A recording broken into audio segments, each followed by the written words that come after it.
Hello, English learners. Welcome back to Softly Spoken English. If this is your first time here, I'm Sophia, and I'm very happy to have you with us. Today we're talking about a tiny word with an almost unreasonable number of jobs. Get. You can get a message, get tired, get home, get some coffee, or finally get a joke. Apparently, one meaning simply wasn't enough for this very ambitious little verb. By the end, this word should feel much less mysterious and much more useful. If you've ever looked up get in a dictionary and found a very long list, don't worry. Native speakers aren't choosing from 20 definitions every time they use it. They recognize familiar patterns and situations. That's what we'll practice today. Instead of memorizing one enormous translation, you'll hear get inside real conversations, where its meaning becomes much easier to understand. Listen for the words around get, because they usually reveal which meaning is being used. Let's begin with one of the most common meanings, to receive. I got your message. She got a present for her birthday. Did you get my email? In each sentence, something comes to a person. It might be a physical object, a message, some news, or even an opportunity. Think of get here as receive, but remember that get sounds much more natural in relaxed everyday conversation. You will hear this meaning constantly in texts, phone calls, emails, deliveries, and everyday news. Anna sends Daniel a document and calls him a few minutes later. Anna asks, "Did you get the file I sent?" Daniel answers, "Yes, I got it. Thanks. I haven't opened it yet, though." Anna says, "No problem. Just check the last page when you have time." Here, get means receive. Daniel didn't travel anywhere or become anything. The file simply arrived in his inbox. The phrase, "Did you get it?" is especially useful whenever you send something digitally. Try answering this question aloud. Did you get any messages this morning? You could say, "Yes, I got 2 messages from work," or "No, I haven't got any messages yet." In American English, you will often hear, "I haven't gotten any messages yet." Both forms exist, but got is very common in British and Australian English, which is the variety we're leaning towards today. You could also mention a parcel, an invitation, or some news that arrived recently. Get can also mean obtain, buy, or bring something. I need to get a new phone. Can you get some milk? Where did you get that jacket? The exact translation changes slightly, but the basic idea is acquiring something. You don't already have it, and then you do. This use appears constantly in shops, cafes, homes, and conversations about things people need. In everyday speech, the situation usually tells us whether get means buy, find, collect, or bring. Maya and Lucas are leaving work. Maya says, "I'm going to the supermarket. Do you need anything?" Lucas replies, "Could you get some bread? We ran out this morning." Maya asks, "The usual one?" Lucas says, "Yes, please, and maybe get some chocolate too." That last request was added with suspicious speed, but both examples use get for buying or bringing something. This is a useful pattern for errands. Could you get, followed by the thing you need. At a cafe, get often replaces have or buy in a relaxed way. You might say, "Can I get a flat white, please?" Or ask a friend, "What are you getting?"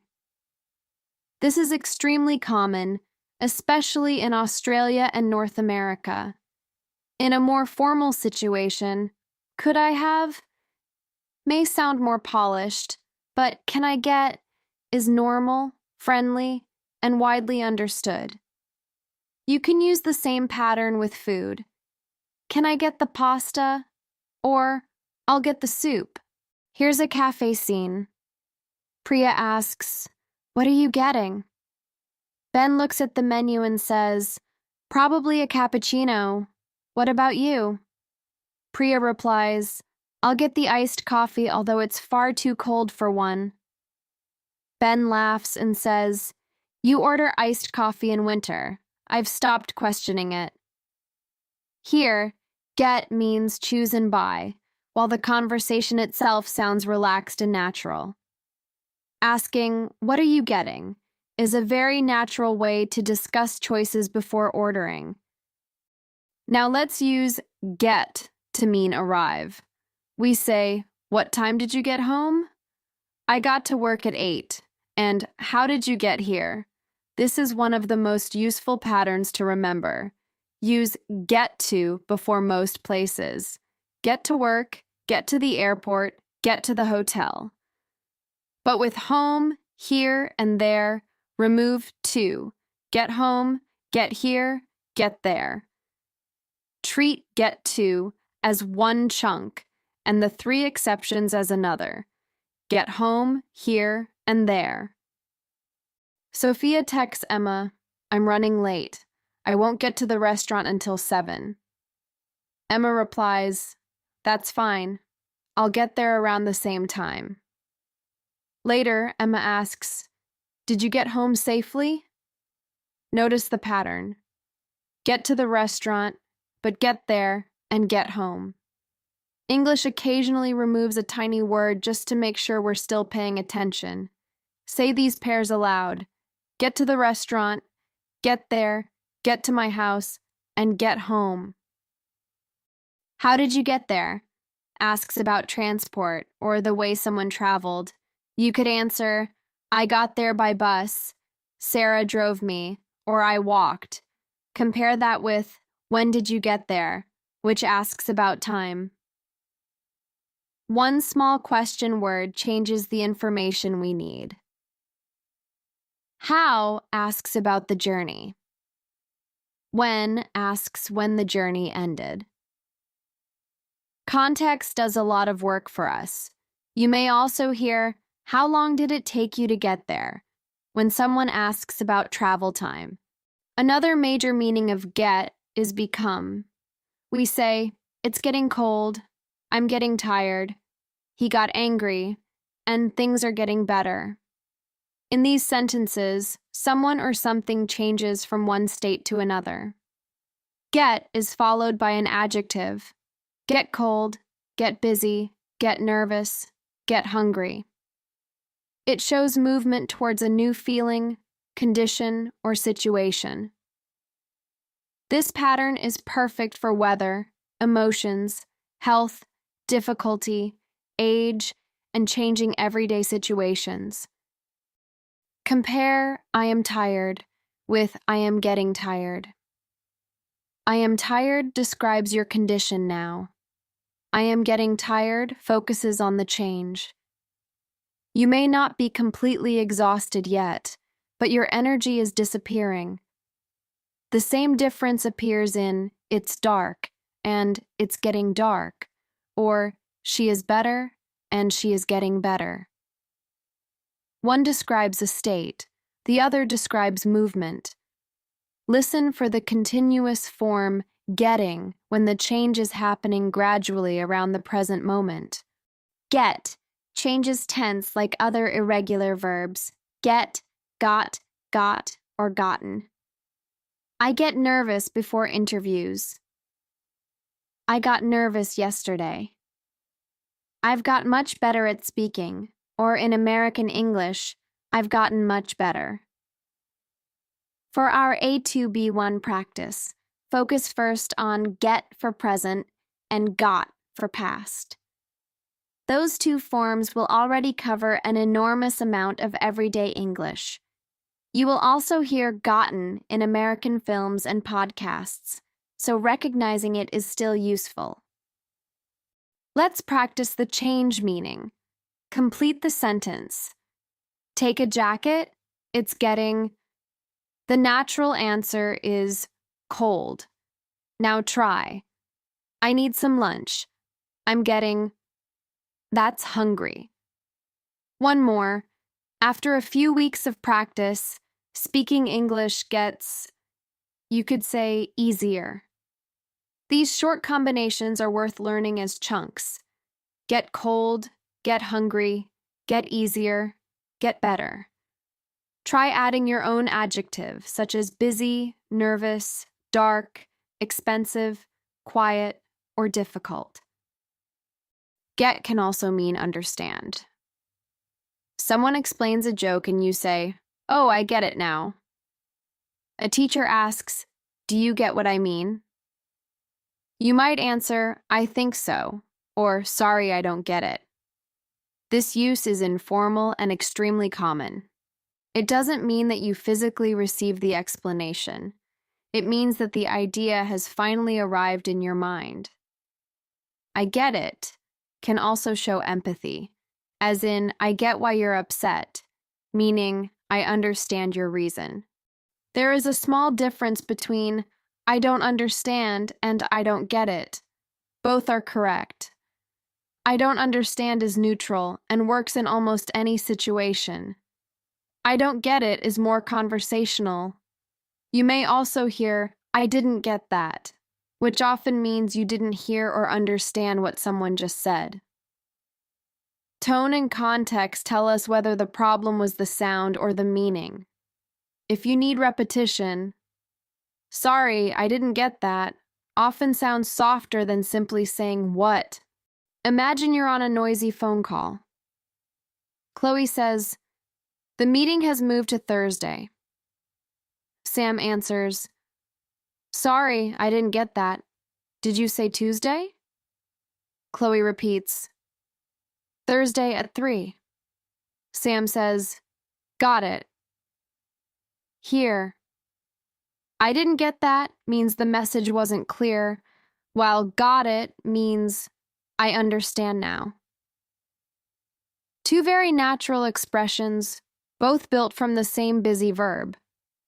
"Got it" is short, friendly, and useful when confirming instructions, times, addresses, or plans. Get can mean fetch or go and bring someone or something. A parent might say, "Can you get your shoes?" A colleague might say, "I'll get Sarah.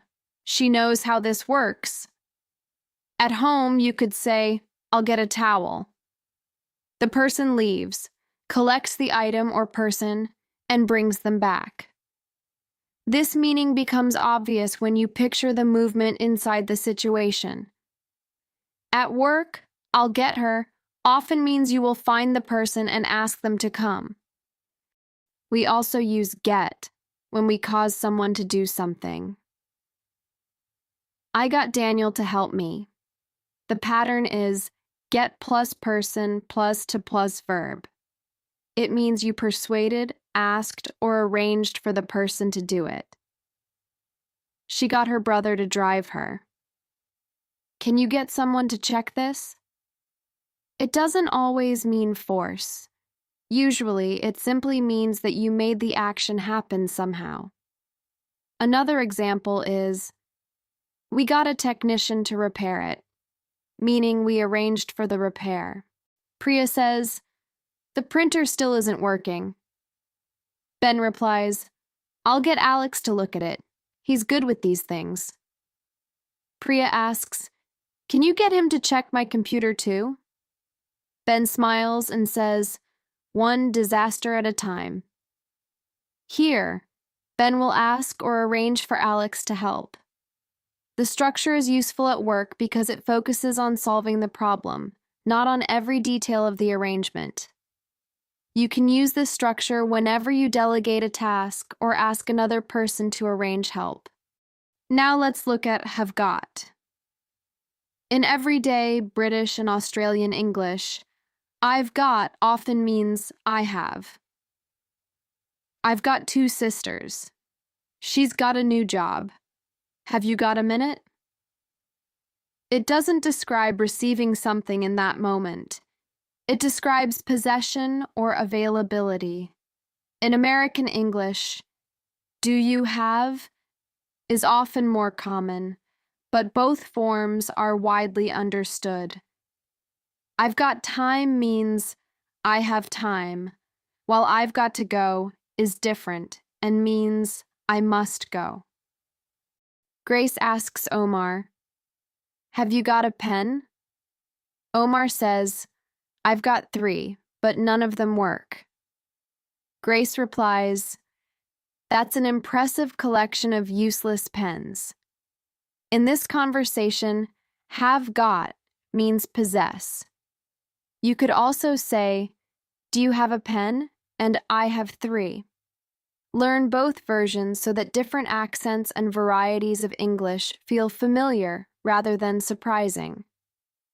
This little conversation also shows how possession can be temporary, ordinary, and slightly disappointing. Be careful with I've got and I got. I've got a new laptop usually means I have a new laptop. I got a new laptop yesterday means I received or bought it yesterday. The time expression helps show the difference. Compare. Maya has got a new car, possession now. Maya got a new car last week, an event in the past. Similar words but different grammar and focus. If you include a finished past time, such as yesterday or last week, use got, not have got. Get also appears in everyday routines. Get up, get dressed, get ready, get married, and get lost. Some of these are verb combinations, while others use an adjective or past participle. Don't worry about naming every grammar category. Learn the complete phrase and connect it to a situation. I get up at 7. Give me 5 minutes to get ready. We got lost on the way. These chunks are more useful than a dictionary definition because they are ready to use immediately. Emma calls Jack and asks, "Are you ready?" Jack says, "Almost. I got up late and now I can't find my keys." Emma replies, "You said you were getting ready 20 minutes ago." Jack answers, "I was emotionally preparing to get ready." English learners aren't the only people who use language creatively when they're late. The phrases get up and get ready describe parts of his routine.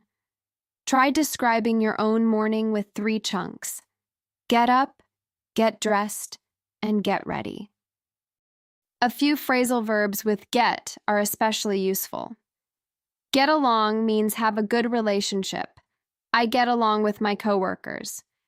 Get over means recover from an illness or difficult experience. She's getting over a cold. Get back can mean return. What time did you get back? Learn these one at a time, because the small word after get can completely change the meaning. Other useful examples include get in, get out, get on, and get off when talking about movement. Lucas asks Maya, "Do you get along with your new manager?"